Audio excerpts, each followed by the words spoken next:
What's going on, everybody? King of Dragons 5000 here, coming at you with another figure review.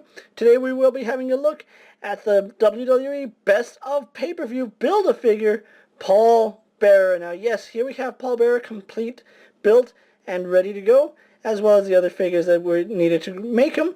We had Rusev, The Undertaker, Chris Jericho, and Neville.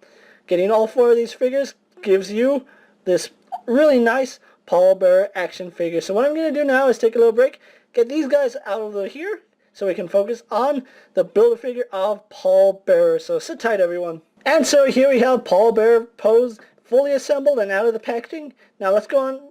Let's take a look at his one and only accessory. Paul Bearer does come with one accessory, and in case you can't tell what it is the Undertaker's urn. The Urn of Power. Let's actually zoom in on this. Really nice detail. I do like the urn. It is cast in this really nice bronze plastic. In case you were wondering, the figure is made in China. And there are some mold lines that are pretty visible on it, but that's not enough to deter you away from the actual mold itself. But just a really nice accessory. The top doesn't open, it's all just one sculpted piece. There's been other Undertakers that have come with this. I know there was a Best of Pay-Per-View CM Punk that came with the urn. Really nice accessory, and you really do need the urn if you're going to have Paul Bearer, because Paul Bearer was the bearer, pardon the pun, for the Undertaker's urn. So really glad that they threw this in. They didn't have to, but they went ahead and did it anyway. So really glad, really happy to see the urn. So let's actually zoom out so we can actually have a look at Paul Bearer.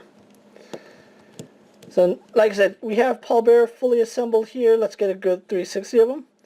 I was actually really looking forward to this Paul Bearer when he was first announced at, well, I think it was like the New York Toy Fair or WrestleFest, I think, when they showed off the completed figure and then the four figures that would come with them. Unfortunately, we never got that wave here in America, and I know there were some places in Canada that did. There were some reports that the Paul Bearer wave was at certain Toys R Us, but he just became like a myth that you never heard of, but he was there. It even came to the point where we never thought we'd see Paul Bearer actually, and here we have him now in a Walmart wave, which, you know, as long as we have the figure, I'm really happy. You know, I'm glad I have Paul Bearer. But you can see he is decked out in his black suit with a really nice glossy red tie. Now, let's actually go on to some of his detail. Paul Bearer is actually one of my favorite Build-A-Figures that I have made for the Mattel line. I think Mattel did a really good job capturing the likeness of Paul Bearer. You can see it just really looks like Paul Bearer. I really love it. The way his head is sculpted, it does limit some of his articulation, but we'll talk about that in a little bit. You can see they even did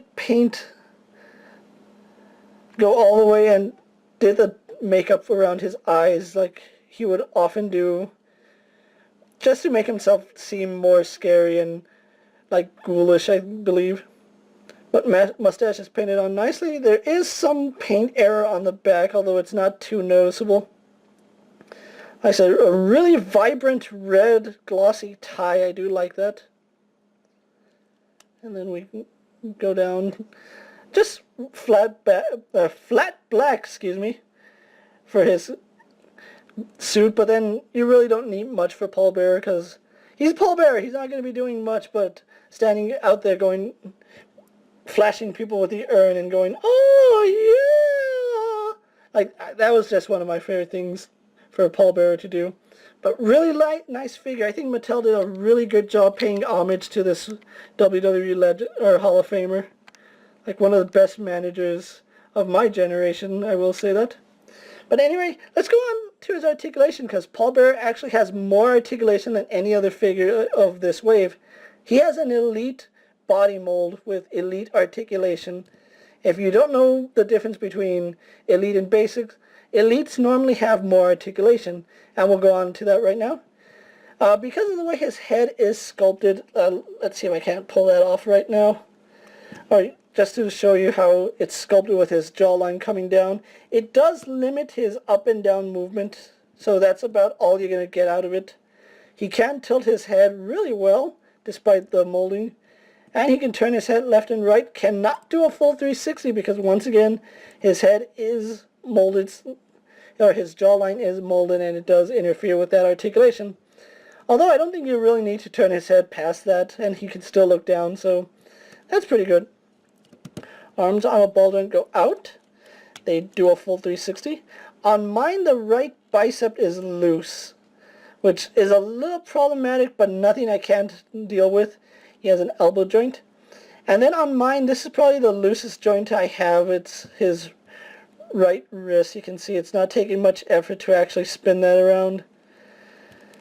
But the articulation is the same for both arms. A swivel hinge for his wrist, single jointed elbow, bicep swivel.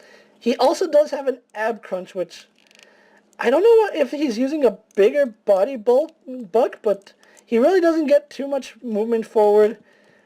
He gets quite a bit back, and I guess you can use that to your advantage, giving him like a bigger belly.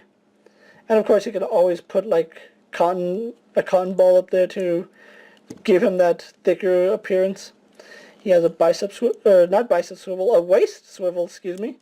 Legs go forward, back, and out. Same for both legs. He spins at the thigh, double jointed in the knee, and has a ball hinge ankle as well as a rocker ankle. And it's not one ball hinge, it's kind of like a double because that's one joint, which gives him the rocking. But then you also can move his legs side to side, slightly back and forth, but once again hindered by the sculpt of his pants. And it's the same for this leg. You get the rocker ankle and then the ball joint hindered, but you can get him. It even spins. You can get him in any pose you need. But anyway, that's Paul Bearer for you. So what I'm going to do now is take a little break, get him posed for my final thoughts, and we'll wrap up this review. So sit tight, everyone. So here we have Paul Bearer posed for my final thoughts, and I'm trying to be really careful right now so I don't knock the urn out of his hand. This is actually quite a hard pose to get him in, but if you work at it, you can get him here. The only problem is the slightest tap will knock the urn out because it's basically balancing on an uneven surface, and with the way the wrist is on mine, it's pretty hard. But I'm really happy that I have Paul Bearer now. He's going to look fantastic in my Hall of Fame collection. And you really do need a Paul Bearer if you're an Undertaker, a Kane, and a Mankind fan, because those were the three superstars that he did manage in the WWE. Now, if you want to complete Paul Bearer, you're going to have to pick up each of the figures, and that's quite a hard task, seeing as how Undertaker and Neville seem to be the two that people are after the most. I'm not sure how much this Paul Bearer goes for online, but I have seen people ask like $60, $70 for him. If you can find this guy and the wave he comes in, I really recommend you pick up the entire line, because you're not going to want to miss out on Paul Bearer, especially if you're a fan of The Undertaker and Kane, because you need the Father of Destruction to manage your Brothers of Destruction. With that being said, I'm King of Dragons 5000 saying I really recommend this Paul Bearer to any WWE collector. Don't forget to like this video, leave a comment, subscribe to my channel, help support my channel, help it grow, get the word out there. If there's a figure you guys would like to see me review, please let me know and I'll find a way to get into my collection if I can. If not, I'm so sorry about that. But thank you for watching, guys, and I'll see you guys later. Take care, everyone.